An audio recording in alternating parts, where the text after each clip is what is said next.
السلام علیکم ورحمۃ اللہ وبرکاتہ۔ ایک واقعہ منقول ہے،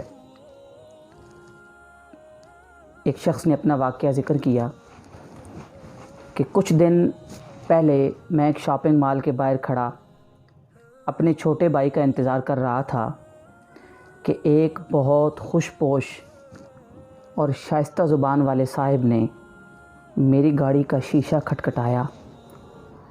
میں نے شیشہ نیچے کیا اور ان کی جانب سوالیہ نظروں سے دیکھا۔ انہوں نے بہت محبت سے مجھ سے ہاتھ ملایا اور اپنا تعارف کروایا۔ کہنے لگے، آئی ایم طیب، کیا ہم آپ سے بات کر سکتے ہیں؟ میں گاڑی سے اترا اور ان کی جانب متوجہ ہوا اور کہا، جی فرمائیے۔ وہ شخص کہنے لگے، طیب ہے میرا نام، میں 78 سال کا ہوں، 78 ایئر کا ہوں۔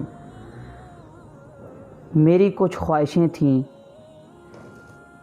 کیا آپ پوری کر دیں گے؟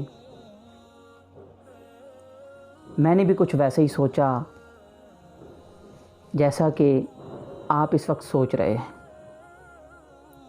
میں ان کو لیکچر دینے کے موڈ میں تھا کہ اللہ تعالیٰ سے مانگیں وغیرہ وغیرہ، مگر میں نے یہ سوچا کہ یہ جو بھی ہے سچا ہے یا مکار، اسے میرے پاس اللہ پاک نے ہی بھیجا ہے، تو کیوں نہ پہلے اس کی بات سن لوں۔ میں نے کہا، جی فرمائیے۔ ان کے چہرے پر ایک حیرت اور خوشی کے ملے جلے اثرات ابھرے۔ انہوں نے کہا، کیا آپ واقعی کوشش کریں گے؟ میں نے انہیں یقین دلایا اور تحمل سے ان کی بات سننے کے لیے ان کی جانب متوجہ ہوا۔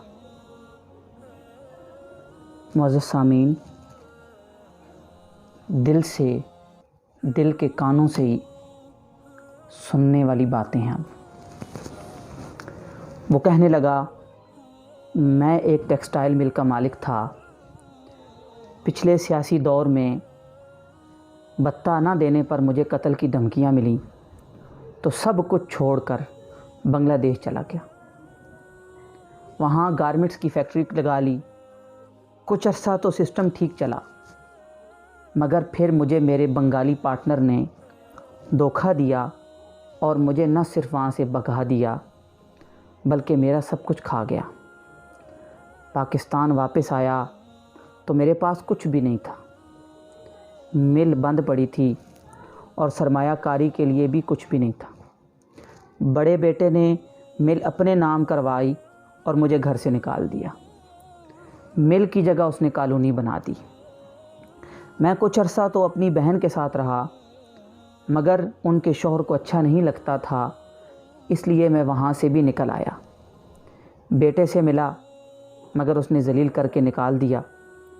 پھر میں ایک مسجد میں گیا اور وہاں کے امام صاحب سے میں نے مسجد کی خدمت اور بچوں کو پڑھانے کی درخواست کی اور رہنے کے لیے جگہ مانگی، تو وہ مان گئے۔ اب 4 سال سے وہی ہوں۔ کبھی کبھی دل چاہتا ہے بن ٹھن کر نکلوں اور کافی پی لوں۔ میں دن میں 3 کپ کافی پیتا تھا۔ کافی کا مجھے جنون تھا۔ اب جب بھی کبھی 1-2 ماہ بعد دل کرتا ہے تو اپنی واحد پوشاک، یہ کپڑے پہن کر یہاں آتا ہوں۔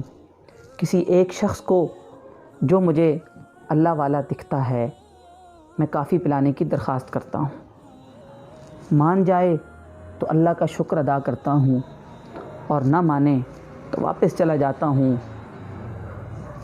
کیا آپ مجھے کافی پلا سکتے ہیں؟ میں زمین سے چپک کر رہ گیا تھا۔ میرے رونگٹے کھڑے ہو گئے تھے، آنکھیں نم تھیں۔ میں نے ان کا ہاتھ تھاما اور بھائی کو فون کیا کہ وہ میرے فون پر ہی لوٹے، کیونکہ میں ایک دوست کے ساتھ کافی پینے جا رہا ہوں۔ پاس ہی گلوریا جینز کے کیفے پر لے جا کر میں نے طیب صاحب کو ان کی پسند کی کافی اور کیک کھلایا۔ انہوں نے 2 مگ پیے۔ ہم نے مزید باتیں نہیں کیں اور خاموشی سے کافی پینے کے بعد باہر نکل آئے۔ میں نے ان کو مسجد تک چھوڑنے اور ان کی کچھ مالی امداد کرنے کی اجازت چاہی تو بولے، تاثیر صاحب اب اور کوئی خواہش باقی نہیں رہی، اللہ پاک آپ کو بہت زیادہ عطا فرمائے۔ مجھ سے مصافحہ کیا اور چلے گئے۔ میں کھڑا ان کو جاتے ہوئے دیکھتا رہا اور وہ پیچھے مڑے بغیر بہت شان سے چلتے ہوئے میری نگاہوں سے اوجھل ہو گئے۔ کسی کی خواہش کی تکمیل کے لیے سوچا نہ کریں، لیکچر نہ دیا کریں۔ یہ جو آپ کے در پر دستک دینے آتے ہیں نا، یہ اللہ کے مہمان ہوتے ہیں، ان کی قدر کیا کریں، کیونکہ وقت ایک سا نہیں رہتا۔ آپ سب کا دوست محمد فیصل، اللہ حافظ۔